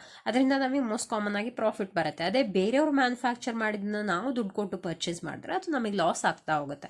ಅದಕ್ಕೋಸ್ಕರ MNCs ಇಂದ ಎಕ್ಸ್ಪೋರ್ಟ್ ಏನಾಗ್ತಾ ಇದೆ, ಇಲ್ಲಿ ಇನ್ಕ್ರೀಸ್ ಆಗ್ತಾ ಇದೆ. Encourage healthy competition and better quality products ಅಂತ. ನಮಗೆ ಕಾಂಪಿಟೇಟರ್ಸ್ ಇದ್ದಾರೆ ಅಂತ ಅಂದರೆ ನಾವೇನು ಮಾಡ್ತಾ ಹೋಗ್ತೀವಿ ಅಂತ ಅಂದರೆ always we are thinking to provide the good quality products ಅಂತ, ಬೆಟರ್ ಕ್ವಾಲಿಟಿ ಪ್ರಾಡಕ್ಟ್ಸ್ ತಂದ ಅದರ್ ಡಿಫರೆಂಟ್ ಕಂಪನೀಸ್ ಅಲ್ವಾ. ಅವ್ರಿಗಿಂತನೂ ಹೆಚ್ಚು ಕ್ವಾಲಿಟಿ ಇರೋ ಪ್ರಾಡಕ್ಟನ್ನು ಕೊಡಬೇಕು ಅನ್ನೋಂಥ ಒಂದು ಟಾರ್ಗೆಟ್ ಏನಿರುತ್ತೆ ನಮಗಿರುತ್ತೆ. As a consumers, as a customers, most common ಆಗಿ ಈಗ ನಾವಾದರೂ ಅಷ್ಟೇ ಏನು ಥಿಂಕ್ ಮಾಡ್ತೀವಿ, we are thinking about the minimum price and maximum quality ಅಂತ ಥಿಂಕ್ ಮಾಡ್ತಾ ಹೋಗ್ತೀವಿ. ಆ ಥರ ಬೇಸ್ಡಲ್ಲಿ ಅವ್ರು ಏನು ಮಾಡ್ತಾರೆ, ಕಾಂಪಿಟೇಷನ್ನ, ಹೆಲ್ದಿ ಕಾಂಪಿಟೇಷನ್ನ ಎನ್ಕರೇಜ್ ಮಾಡ್ತಾ ಹೋಗ್ತಾರೆ. So infrastructure development. ಒಂದು ಬಿಸ್ನೆಸ್ ಆಪರೇಷನ್ ಆರ್ಗನೈಸೇಷನ್ ಎಸ್ಟಾಬ್ಲಿಷ್ ಆಗಿದೆ ಅಂತ ಅಂದರೆ ಇನ್ಫ್ರಾಸ್ಟ್ರಕ್ಚರ್ ಡೆವಲಪ್ಮೆಂಟು ಕೂಡ ಪ್ರಮೋಟ್ ಆಗ್ತಾ ಹೋಗುತ್ತೆ. ಈಗ ಎಂಪ್ಲಾಯಿ ವೆಲ್ಫೇರ್ನ ಯೋಚನೆ ಮಾಡುವಂಥದ್ದು ಇರ್ಬೋದು, ಗುಡ್ ಕಂಡೀಷನ್ ಆಫ್ ದ ಇನ್ಫ್ರಾಸ್ಟ್ರಕ್ಚರ್ನ ಕ್ರಿಯೇಟ್ ಮಾಡುವಂಥದ್ದು, ಇದೆಲ್ಲದೂ ಕೂಡ ಅಡ್ವಾಂಟೇಜಸ್ MNCಯಿಂದ ಆಗುವಂಥ uses.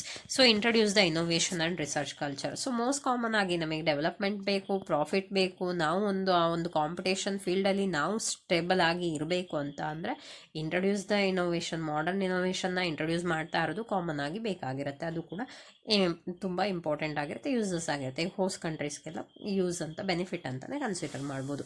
So improve the consumer choice through wide range of product ಅಂತ ಅಂದರೆ ನಾವೀಗ ಇಂಟರ್ನ್ಯಾಷನಲ್ ಬಿಸ್ನೆಸ್ಸನ್ನು ಮಾಡ್ತಾ ಇರೋದ್ರಿಂದ MNCs ಬೇರೆ ಕಡೆ ಕಂಪನೀಸ್ನ ಬಿಸ್ನೆಸ್ ಆಪರೇಷನ್ನ ಎಸ್ಟಾಬ್ಲಿಷ್ ಮಾಡ್ತಾ ಇರೋದ್ರಿಂದ ಏನಾಗುತ್ತೆ ಅಂತ ಅಂದರೆ ಇಲ್ಲಿ ಕನ್ಸ್ಯೂಮರ್ಸ್ಗೆ ಚಾಯ್ಸ್ ಜಾಸ್ತಿ ಸಿಗ್ತಾ ಹೋಗುತ್ತೆ. ಯಾಕೆ, ಪ್ರಾಡಕ್ಟನ್ನು ನಾವೇನು ಮಾಡ್ತಾ ಹೋಗ್ತೀವಿ ಲಾರ್ಜ್ ಕ್ವಾಂಟಿಟೀಸಲ್ಲಿ ಮತ್ತು ಡಿಫ್ರೆಂಟ್ ಪ್ರಾಡಕ್ಟನ್ನು ಏನು ಮಾಡ್ತಾ ಇರ್ತೀವಿ, ಸ್ಟೈಲ್ ಆಫ್ ದಟ್ ಪ್ರೊಡ್ಯೂಸ್ ಮಾಡ್ತಾ ಇರ್ತೀವಿ. ಅದಕ್ಕೋಸ್ಕರ ಕನ್ಸ್ಯೂಮರ್ಸ್ ಚಾಯ್ಸು ಕೂಡ ಏನಾಗ್ತಾ ಹೋಗುತ್ತೆ, ಇಲ್ಲಿ ಇಂಪ್ರೂವ್ ಆಗ್ತಾ ಹೋಗುತ್ತೆ. So contribute to economic growth ಮತ್ತು ಟ್ಯಾಕ್ಸ್ ರೆವಿನ್ಯೂ ಕೂಡ ಮೋಸ್ಟ್ ಕಾಮನ್ ಆಗಿ ಇನ್ಕ್ರೀಸ್ ಆಗುತ್ತೆ. ಪ್ರಾಫಿಟ್ ಆಗ್ತಾ ಇದೆ ಅಂತಂದರೆ ಎಕನಾಮಿಕ್ ಗ್ರೋತ್, ಟ್ಯಾಕ್ಸಿಂದ ರೆವಿನ್ಯೂಸ್ ಕೂಡ ಜನರೇಟ್ ಆಗ್ತಾ ಇರುತ್ತೆ. ಸೊ ನೆಕ್ಸ್ಟ್ ಸ್ಲೈಡಲ್ಲಿ ಏನಿದೆ ಅಂತ ನೋಡೋಣ. Disadvantages of MNC. ಸೊ ಅಡ್ವಾಂಟೇಜಸ್ನ ನೋಡಾಯಿತು. ಅಡ್ವಾಂಟೇಜಸ್ ಮೆರಿಟ್ ಮತ್ತು ಡಿಮೆರಿಟ್ ಮೋಸ್ಟ್ ಕಾಮನ್ ಆಗಿರಲೇಬೇಕಲ್ವಾ. ಮೆರಿಟ್ ಮಾತ್ರ ಇರೋಕ್ಕೆ ಸಾಧ್ಯ ಇದೆಯಾ? ಇಲ್ಲ. ಡಿಸ್ಅಡ್ವಾಂಟೇಜಸ್ ಇರುತ್ತೆ. ಏನೇನಿದೆ ಡಿಸ್ಅಡ್ವಾಂಟೇಜಸ್ ನೋಡ್ತಾ ಹೋಗೋಣ. May exploit natural resources and live. So companies ಇಲ್ಲಿ ಬಂದು ಎಸ್ಟಾಬ್ಲಿಷ್ ಮಾಡ್ತಾ ಇದ್ದಾರೆ, MNCs ಬರ್ತಾ ಇದ್ದಾರೆ, ಬೇರೆ ಕಂಟ್ರಿಯವರು ಇಲ್ಲಿ ಬಂದು ಕಂಪನೀಸ್ನ ಸ್ಟಾರ್ಟ್ ಮಾಡ್ತಾ ಇದ್ದಾರೆ, ಬಿಸ್ನೆಸ್ಸನ್ನು ಸ್ಟಾರ್ಟ್ ಮಾಡ್ತಾ ಇದ್ದಾರೆ ಅಂತ ಅಂದರೆ ನಮ್ಮಲ್ಲಿರುವಂಥ ನ್ಯಾಚುರಲ್ ರಿಸೋರ್ಸಸ್ನ ಅವ್ರು ಏನು ಮಾಡ್ತಾ ಹೋಗ್ತಾರೆ? ಹಾಳು ಮಾಡ್ತಾ ಹೋಗ್ತಾರೆ. ಹಾಳು ಮಾಡೋದು ಅಂತ ಅಂದರೆ ಏನು? Using continuously. ಈಗ ನ್ಯಾಚುರಲ್ ರಿಸೋರ್ಸಸ್ ಏನಿದೆ ಅಲ್ವಾ, ಅವೈಲೇಬಲ್ ಇನ್ ಲಿಮಿಟೆಡ್ ನಂಬರ್ ಅಂತ ಹೇಳ್ಬೋದು. ಈಗ ಯಾವುದೋ ಮಿನರಲ್ ರಿಸೋರ್ಸಸ್ನ ತೊಗೊಳ್ತಾ ಇದ್ದಾರೆ ಅಥವಾ ಇನ್ಯಾವುದೋ ರಾ ಮಟೀರಿಯಲ್ನ ಅವ್ರು ತೊಗೊಳ್ತಾ ಇದ್ದಾರೆ ಅಂತ ಅಂದರೆ, ಈಗ ಐರನ್ ಆಗಿರ್ಬೋದು, ಆ ಥರದಲ್ಲಿ ತೊಗೊಳ್ತಾ ಇದ್ದಾರೆ ಅಂತ ಅಂದರೆ ಅವೈಲೇಬಲ್ ಇನ್ ಲಿಮಿಟೆಡ್ ಸೋರ್ಸಸ್ ಅಲ್ವಾ, ಲಿಮಿಟೆಡ್ ಆಗಿ ಸಿಗುತ್ತೆ. ಅವ್ರು ಕಂಟಿನ್ಯೂಸ್ ಆಗಿ ಯೂಸ್ ಮಾಡ್ತಾ ಇದ್ದಾರೆ, ಪ್ರೊಡಕ್ಷನ್ ಮಾಡ್ತಾ ಇದ್ದಾರೆ ಅಂತ ಅಂದರೆ ನಮ್ಮ ನ್ಯಾಚುರಲ್ ರಿಸೋರ್ಸಸ್ ಏನಾಗ್ತಾ ಹೋಗುತ್ತೆ? ಇಲ್ಲಿ ಎಕ್ಸ್ಪ್ಲಾಯ್ಟ್ ಆಗ್ತಾ ಹೋಗುತ್ತೆ. Domestic firms may be unable to compete ಅಂತ ಹೇಳ್ಬೋದು. ಈಗ MNCs ಅಂತ ಅಂದರೆ ಅವರ ಪ್ರೊಡಕ್ಷನ್ ಆಗಿರ್ಬೋದು, ಅವರಲ್ಲಿರೋ ಟೆಕ್ನಾಲಜೀಸ್ ಆಗಿರ್ಬೋದು, ಲೇಬರ್ ಆಗಿರ್ಬೋದು, ಮಷಿನರೀಸ್ ಆಗಿರ್ಬೋದು, ಎಲ್ಲದೂ ಕೂಡ ಅಡ್ವಾನ್ಸ್ಡ್ ಆಗಿರುತ್ತೆ. ಸೊ ಅವರು ಇಲ್ಲಿ ಬಂದು ಒಂದು ಬಿಸ್ನೆಸ್ಸನ್ನು ಎಸ್ಟಾಬ್ಲಿಷ್ ಮಾಡಿದ್ರು ಅಂದರೆ ಡೊಮೆಸ್ಟಿಕ್ ಫರ್ಮ್ಸ್ ಅಂತ ಕರಿತೀವಿ. ಏನು ಡೊಮೆಸ್ಟಿಕ್ ಫರ್ಮ್ಸ್? ನಮ್ಮ ಕಂಟ್ರಿ ಒಳಗಡೆ ಆಪ್ರೇಟ್ ಮಾಡ್ತಾ ಇರೋವಂಥ ಬಿಸ್ನೆಸ್ ಇರುತ್ತೆ ಅಲ್ವಾ. ಸೊ ಅವರು ಎಲ್ಲರಿಗೂ ಕೂಡ ಏನಾಗಿರುತ್ತೆ, ಆ MNCs ಜೊತೆಗೆ ಕಾಂಪೀಟ್ ಮಾಡುವಂಥ ಒಂದು ಕೆಪಾಸಿಟಿ ಕಡಿಮೆ ಇರುತ್ತೆ. ಯಾಕೆ ಅಂತ ಅಂದರೆ ಅವರು ಡೊಮೆಸ್ಟಿಕ್ ಬೇಸಲ್ಲಿ ಇದಿಷ್ಟರಲ್ಲೇ ಒಂದು ಬಿಸ್ನೆಸ್ಸನ್ನು ಮ್ಯಾನೇಜ್ ಮಾಡ್ತಾ ಇರ್ತಾರೆ. ಸೊ ಅವರ ಒಂದು ಲಾರ್ಜ್ ಸ್ಕೇಲ್ ಆಫ್ ಪ್ರೊಡಕ್ಷನ್ಗೆ ಇವ್ರು ಕಾಂಪೀಟ್ ಮಾಡೋಕ್ಕೆ ಅನೇಬಲ್ ಆಗ್ತಾರೆ. ಸೊ ಅವರ ಎಕನಾಮಿಕಲ್ ಲೆವೆಲ್ ಏನಾಗ್ಬೋದು? ಮೇ ಡಿಕ್ರೀಸ್ ಅಂತ. Large profits may transfer back to the home country. ನೋಡಿ ಯಾವ ಥರದಲ್ಲಿದೆ ಅಂತ ಅಂದರೆ, ಇದು ನಾನು ಮುಂಚೆನೇ ಹೇಳಿದ್ದೆ, ಹೋಮ್ ಕಂಟ್ರಿ ಮತ್ತು ಹೋಸ್ಟ್ ಕಂಟ್ರಿ ಅಂತ ಇರ್ತಾರೆ ಅಂತ. ಹೋಮ್ ಕಂಟ್ರಿ ಅಂತ ಅಂದರೆ ಏನು? ಒರಿಜಿನಲ್ ಬೇಸಿಕ್ ಇರುತ್ತೆ. ಹೋಸ್ಟ್ ಕಂಟ್ರಿ ಅಂದರೆ ಡಿಫರೆಂಟ್ ಕಂಟ್ರೀಸ್ ಅಲ್ವಾ. ಸೊ ಹೋಸ್ಟ್ ಕಂಟ್ರೀಸಲ್ಲಿ ABC ಈ ಥರದಲ್ಲಿ ಇರುತ್ತೆ. ಈ ಕಂಟ್ರಿ ಏನಿದೆ, ಹೋಮ್ ಕಂಟ್ರಿ ಏನಿದೆ, ಅಲ್ಲಿ ಬಿಸ್ನೆಸ್ಸನ್ನು ಎಸ್ಟಾಬ್ಲಿಷ್ ಮಾಡಿಕೊಂಡು they are operating in different countries. ಬೇರೆ ಬೇರೆ ಕಡೆ ಆಪ್ರೇಟ್ ಮಾಡ್ತಾ ಇದ್ದಾರೆ. ಇಲ್ಲಿಂದ ರಾ ಮಟೀರಿಯಲ್ನ ಪರ್ಚೇಸ್ ಮಾಡ್ತಾರೆ, ನ್ಯಾಚುರಲ್ ರಿಸೋರ್ಸಸ್ನ ಯುಟಿಲೈಸ್ ಮಾಡ್ಕೊಳ್ತಾರೆ. ಅದರಿಂದ ಅವ್ರಿಗೆ ಮೋಸ್ಟ್ ಕಾಮನ್ ಆಗಿ ಏನು ಬರ್ತಾ ಹೋಗುತ್ತೆ? ಪ್ರಾಫಿಟ್ ಬರ್ತಾ ಹೋಗುತ್ತೆ. ಆ ಬರ್ತಾ ಇರೋ ಪ್ರಾಫಿಟನ್ನು ಅವ್ರು ಎಲ್ಲಿ ಇನ್ವೆಸ್ಟ್ ಮಾಡ್ತಾರೆ? ತಿರ್ಗಾ ಹೋಮ್ ಕಂಟ್ರೀಸ್ಗೆ ತೊಗೊಂಡು ಹೋಗ್ತಾರೆ. ಅದಕ್ಕೋಸ್ಕರ ಇಲ್ಲಿ ಬರೋವಂಥ ರೆವಿನ್ಯೂಸ್ ಏನಿದೆ ಅದು ಎಲ್ಲಿಗೆ ಟ್ರಾನ್ಸ್ಫರ್ ಆಗ್ತಾ ಇದೆ? ಹೋಮ್ ಕಂಟ್ರೀಸ್ಗೆ ಟ್ರಾನ್ಸ್ಫರ್ ಆಗ್ತಾ ಇದೆ. So next can create monopoly or oligopoly ಅಂತ. ಸೊ ಮೊನೋಪೊಲಿ ಅಂತ ಅಂದರೆ ಏನು? ಸಿಂಗಲ್ ಹ್ಯಾಂಡೆಡ್ ಮಾರ್ಕೆಟ್ ಅಲ್ವಾ. ಸೊ MNCs ಏನು ಮಾಡುತ್ತೆ ಅಂತ ಅಂದರೆ ಡಾಮಿನೇಟ್ ಮಾಡೋಕ್ಕೆ ಸ್ಟಾರ್ಟ್ ಮಾಡುತ್ತೆ ಡೊಮೆಸ್ಟಿಕ್ ಇಂಡಸ್ಟ್ರೀಸ್ ಮೇಲೆ. ಯಾಕೆ? ಡೊಮೆಸ್ಟಿಕ್ ಇಂಡಸ್ಟ್ರಿ ಅಷ್ಟೊಂದು ಕೇಪಬಲ್ ಇರೋದಿಲ್ಲ MNC ಅಗೇನೆಸ್ಟ್ ಕಾಂಪೀಟ್ ಮಾಡೋಷ್ಟು. ಆವಾಗ ಅವರ ಮೊನೋಪೊಲಿ ಮಾರ್ಕೆಟಿಂಗ್ ಏನಾಗುತ್ತೆ, ಮೊನೋಪೊಲಿ ಪ್ರೊಡಕ್ಷನ್ ಸಿಸ್ಟಮ್ ಏನಾಗ್ತಾ ಹೋಗುತ್ತೆ, ಇಲ್ಲಿ ಕ್ರಿಯೇಟ್ ಆಗ್ತಾ ಹೋಗುತ್ತೆ ಅಂತ. ಅಂದರೆ ಸಿಂಗಲ್ ಹ್ಯಾಂಡೆಡ್ ಆಗಿ ಅವ್ರ ಮಾರ್ಕೆಟನ್ನು ಕಂಟ್ರೋಲ್ ಮಾಡೋಕ್ಕೆ ಸ್ಟಾರ್ಟ್ ಮಾಡ್ತಾರೆ. May influence government policies through lobbying ಅಲ್ವಾ. ಸೊ ಗವರ್ನಮೆಂಟ್ ಪಾಲಿಸೀಸ್ನ ಏನು ಮಾಡ್ತಾ ಹೋಗ್ತಾರೆ ಅವರು? ಇನ್ಫ್ಲೂಯೆನ್ಸ್ ಮಾಡ್ತಾ ಹೋಗ್ತಾರೆ ಅಂತ ಅಂದರೆ ಅವ್ರಿಗೆ ಬೇಕಾಗಿರೋ ಥರದಲ್ಲಿ ಏನು ಮಾಡ್ತಾ ಹೋಗ್ಬೋದು ಅವರು? ಪಾಲಿಸೀಸ್ನ ಇನ್ಫ್ಲೂಯೆನ್ಸ್ ಮಾಡ್ಕೊಳ್ತಾ ಹೋಗ್ಬೋದು ಅಂತ. So cultural values and local products may be affected. ಈಗ MNCs ಬರ್ತಾ ಇದೆ, ಫಾರಿನ್ ಕಲ್ಚರ್ ನಮ್ಮ ಕಂಟ್ರೀಸಿಗೆ ಬರ್ತಾ ಇದೆ, ಆ ಥರ ಬೇಸಲ್ಲಿ ಅವ್ರೇನು ಮಾಡ್ತಾ ಇದ್ದಾರೆ? ಪ್ರೊಡಕ್ಷನ್ನ ಮಾಡ್ತಾ ಇದ್ದಾರೆ ಅಂತ ಅಂದರೆ ನಮ್ಮ ಒಂದು ಕಂಟ್ರೀಸ್ ಏನಿರುತ್ತೆ ಅಲ್ವಾ, ಸೊ ನಮ್ಮ ಕಂಟ್ರೀಸಲ್ಲಿರುವಂಥ ಕಲ್ಚರಲ್ ವ್ಯಾಲ್ಯೂಸ್ಗೆ ಅದು ಏನಾಗ್ಬೋದು? ಡ್ಯಾಮೇಜ್ ಮಾಡ್ತಾ ಹೋಗ್ಬೋದು. ಲೋಕಲ್ ಪ್ರಾಡಕ್ಟ್ಸ್ಗೆ ಏನಾಗ್ತಾ ಹೋಗುತ್ತೆ? ಅದು ಎಫೆಕ್ಟ್ ಆಗ್ತಾ ಹೋಗುತ್ತೆ. ಅದಕ್ಕೋಸ್ಕರ ಸೊ ಇದನ್ನು ನಾವು ಡಿಸ್ಅಡ್ವಾಂಟೇಜಸ್ ಅಂತಲೇ ಹೇಳ್ತಾ ಹೋಗ್ತೀವಿ. ಎನ್ವಿರಾನ್ಮೆಂಟಲ್ ಪೊಲ್ಯೂಷನ್ ಏನಾಗುತ್ತೆ? ಮೋಸ್ಟ್ ಕಾಮನ್ಲಿ ಫ್ಯಾಕ್ಟ್ರೀಸ್ ಎಸ್ಟಾಬ್ಲಿಷ್ ಮಾಡ್ತಾ ಇದ್ದಾರೆ, large machineries, developed production system, advanced technologies ಎಲ್ಲದೂ ಇದೆ ಅಂತ ಅಂದರೆ ಜೊತೆಗೆ ಏನು ಬರ್ತಾ ಹೋಗುತ್ತೆ? ಇಲ್ಲಿ ಡಿಸ್ಅಡ್ವಾಂಟೇಜಸ್, ಡಿಮೆರಿಟ್ಸ್. ಎನ್ವಿರಾನ್ಮೆಂಟ್ ಏನಾಗ್ತಾ ಹೋಗುತ್ತೆ? ಇಲ್ಲಿ ಪೊಲ್ಯೂಟ್ ಆಗ್ತಾ ಹೋಗುತ್ತೆ. So over dependence on foreign technology can develop ಅಂತ. ಇವಾಗ ಹೋಮ್ ಕಂಟ್ರಿ ಬೇರೆ ಕಡೆ ಇರುತ್ತೆ, ಹೋಸ್ಟ್ ಕಂಟ್ರೀಸ್ ಬೇರೆ ಕಡೆ ಇರುತ್ತೆ. ಅವ್ರು ಏನು ಮಾಡ್ತಾರೆ? ಟೆಕ್ನಾಲಜೀಸ್ ಮೇಲೆ ಡಿಪೆಂಡ್ ಆಗ್ತಾ ಹೋಗ್ತಾರೆ. ಸೊ ಆ ಹೋಮ್ ಕಂಟ್ರಿಯಿಂದ ಟೆಕ್ನಾಲಜೀಸ್ನ ತೊಗೊಂಡು ಬಂದವ್ರು ಇಲ್ಲೇನು ಮಾಡಬೇಕು? ಇಂಪ್ಲಿಮೆಂಟ್ ಮಾಡ್ತಾ ಹೋಗಬೇಕು, ಇಂಟ್ರೊಡ್ಯೂಸ್ ಮಾಡ್ತಾ ಹೋಗ್ಬೇಕು. ಸೊ ಇದನ್ನು ನಾವು ಡಿಪೆಂಡೆನ್ಸಿ ಅಂತ ಕರಿತಾ ಹೋಗ್ತೀವಿ. ಸೊ ಆ ಒಂದು ಡಿಪೆಂಡೆನ್ಸಿ ಲೆವೆಲ್ ಏನಾಗ್ತಾ ಹೋಗುತ್ತೆ? ಇಲ್ಲಿ ಇನ್ಕ್ರೀಸ್ ಆಗ್ತಾ ಹೋಗುತ್ತೆ. ನೆಕ್ಸ್ಟ್ ಒನ್ ಏನು? ರೀಜನಲ್ ಇಂಬ್ಯಾಲೆನ್ಸಸ್ ಮೇ ಇನ್ಕ್ರೀಸ್ ಅಂತ. ಸೊ ಒಂದು region to another region imbalance ಆಗುತ್ತೆ. ಎಲ್ಲೆಲ್ಲಿ ಆ ಒಂದು MNCs ಡೆವಲಪ್ ಆಗಿದೆ, ಎಸ್ಟಾಬ್ಲಿಷ್ ಆಗಿದೆ, ಅವ್ರು ಏನಾಗ್ತಾ ಹೋಗ್ತಾರೆ? ಇಲ್ಲಿ ಡೆವಲಪ್ ಆಗ್ತಾ ಹೋಗ್ತಾರೆ, ಪ್ರೋಗ್ರೆಸ್ ಆಗ್ತಾ ಹೋಗ್ತಾರೆ. ಬೇರೆ ರೀಜನ್ ಎಲ್ಲ ಏನಾಗ್ತಾ ಹೋಗುತ್ತೆ? ಅಂಡರ್ ಡೆವಲಪ್ ಆಗ್ತಾ ಹೋಗುತ್ತೆ. ಸೊ ಇಂಬ್ಯಾಲೆನ್ಸ್ ಏನಾಗ್ತಾ ಇದೆ? ಇಲ್ಲಿ ಕ್ರಿಯೇಟ್ ಆಗ್ತಾ ಇದೆ. So business relocation can lead to the sudden unemployment. ನೋಡಿ ಇಲ್ಲಿ ಫಾರ್ ಎಕ್ಸಾಂಪಲ್ ಇವಾಗ ಯಾವುದೋ ಒಂದು ಏರಿಯಾದಲ್ಲಿ ಬ್ಯಾಂಗ್ಳೂರ್ ಅಂತ ತೊಗೊಳ್ಳೋಣ, ಅಲ್ಲೇನು ಮಾಡಿದ್ದಾರೆ, ಬಿಸ್ನೆಸ್ಸನ್ನು ಎಸ್ಟಾಬ್ಲಿಷ್ ಮಾಡಿದರು, ಕಂಪನಿನ ಎಸ್ಟಾಬ್ಲಿಷ್ ಮಾಡಿದ್ರು, ಯಾವುದೋ ಒಂದು ಫಾರಿನ್ ಕಂಟ್ರಿಯಿಂದ ಬಂದಿದ್ದಾರೆ. ಸೊ ಅವ್ರೇನು ಮಾಡಿದ್ದಾರೆ, ಇಲ್ಲಿ MNC ಓಪನ್ ಆಗಿದೆ.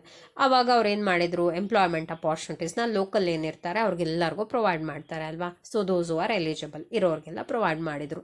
ನೆಕ್ಸ್ಟ್ ಏನು ಮಾಡ್ತಾರೆ, ಅವರು ಅಲ್ಲಿ ಎಸ್ಟಾಬ್ಲಿಷ್ ಆಗಿರುವಂಥ ಒಂದು ಇದನ್ನು ಯಾವುದೋ ಒಂದು ಸರ್ಕಮ್ಸ್ಟೆನ್ಸಸ್ಗೆ ಅವ್ರಿಗೆ ಟ್ರಾನ್ಸ್ಪೋರ್ಟೇಷನ್ ಕಂಫರ್ಟ್ ಇರೋದಿಲ್ಲ, ರಾ ಮಟೀರಿಯಲ್ ಅವೈಲಬಿಲಿಟಿ ತುಂಬ ಫಾರ್ ಅವೇ ಇರುತ್ತೆ. ಸೊ ಆ ಒಂದು ಸರ್ಕಮ್ಸ್ಟೆನ್ಸಸ್ ಅವ್ರು ಫೇಸ್ ಮಾಡೋಕ್ಕೆ ಶುರು ಮಾಡಿದರು ಅಂತ ಅಂದರೆ, ಆ ಒಂದು ಕಂಪನಿ, ಆ ಒಂದು ಫ್ಯಾಕ್ಟ್ರಿನ ಅವ್ರು ಏನು ಮಾಡೋಕ್ಕೆ ಯೋಚನೆ ಮಾಡ್ತಾರೆ, ರೀಲೊಕೇಟ್ ಮಾಡೋಕ್ಕೆ ಯೋಚನೆ ಮಾಡ್ತಾರೆ. ರೀಲೊಕೇಟ್ ಅಂತ ಅಂದರೆ ಏನು, ಇಲ್ಲಿರೋದನ್ನು ಬೇರೆ ಪ್ಲೇಸ್ಗೆ ಶಿಫ್ಟ್ ಮಾಡುವಂಥದ್ದಲ್ವಾ. ಸೊ ಶಿಫ್ಟ್ ಮಾಡಿದರು ಅಂತ ಅಂದರೆ ಇಲ್ಲಿ ಏನು ಲೋಕಲ್ಸ್ ಎಂಪ್ಲಾಯ್ಮೆಂಟನ್ನು ತೊಗೊಂಡಿರ್ತಾರೆ ಅವರೆಲ್ಲರೂ ಕೂಡ ಏನಾಗ್ತಾರೆ, ಅನ್ಎಂಪ್ಲಾಯೀಸ್ ಆಗ್ತಾರೆ. ಯಾಕೆ ಅಂತ ಅಂದರೆ ಅಲ್ಲಿ ಹೋಗಿ ಆ ಏರಿಯಾದಲ್ಲಿ ಅವ್ರು ಏನು ಮಾಡ್ತಾರೆ, ಎಂಪ್ಲಾಯ್ಮೆಂಟನ್ನು ಜನ್ರೇಟ್ ಮಾಡ್ತಾ ಹೋಗ್ತಾರೆ. ಇಲ್ಲಿರೋರು ಸಡನ್ನಾಗಿ ಏನು ಮಾಡ್ತಾರೆ, ಅನ್ಎಂಪ್ಲಾಯೀಸ್ ಆಗ್ತಾ ಹೋಗ್ತಾರೆ ಅಂತ. ಅದಕ್ಕೋಸ್ಕರ it create sudden unemployment if that business relocated ಅಂತ. ರೀಲೊಕೇಟ್ ಆದರೆ ಅನ್ಎಂಪ್ಲಾಯ್ಮೆಂಟ್ ಕ್ರಿಯೇಟ್ ಆಗುತ್ತೆ. ಸೊ ಐ ಹೋಪ್ ಇಲ್ಲಿ ಈ ವಿಡಿಯೋದಲ್ಲಿ MNCs ಬಗ್ಗೆ ಡೀಟೇಲ್ ಆಗಿ ಎಕ್ಸ್ಪ್ಲೈನ್ ಮಾಡಿದ್ದೀನಿ. ವಿಡಿಯೋ ಹೆಲ್ಪ್ಫುಲ್ ಆಗಿದೆ ಅಂತ ಅಂದ್ಕೊಳ್ತಾ, ಹೆಲ್ಪ್ಫುಲ್ ಆಗಿದೆಯೋ ಆಗಿಲ್ವೋ ಏನು ಅಂತ, it may be the positive comment are the negative comment ಏನು ಅಂತ ತಿಳಿಸಿ ಕಮೆಂಟ್ ಮಾಡಿ ಅಂತ ಹೇಳ್ತಾ, ಅದ್ರ ಜೊತೆಗೆ ಇಲ್ಲಿ ತನಕ ಮಿಸ್ ಮಾಡಿದೆ ನನ್ನ ವೀಡಿಯೋನ ವಾಚ್ ಮಾಡಿದ್ದಕ್ಕೆ ಎಲ್ಲರಿಗೂ ಥ್ಯಾಂಕ್ ಯು ಅಂತ ಹೇಳ್ತಾ, ಜೊತೆಗೆ ಮಿಸ್ ಮಾಡಿದೆ ನನ್ನ ಚಾನಲ್ನ ಸಬ್ಸ್ಕ್ರೈಬ್ ಮಾಡಿ, ಶೇರ್ ಮಾಡಿ, ಲೈಕ್ ಮಾಡಿ, ಕಮೆಂಟ್ ಮಾಡಿ ಅಂತ ಹೇಳ್ತಾ, thank you everyone. Thank you for watching once again. Thank you.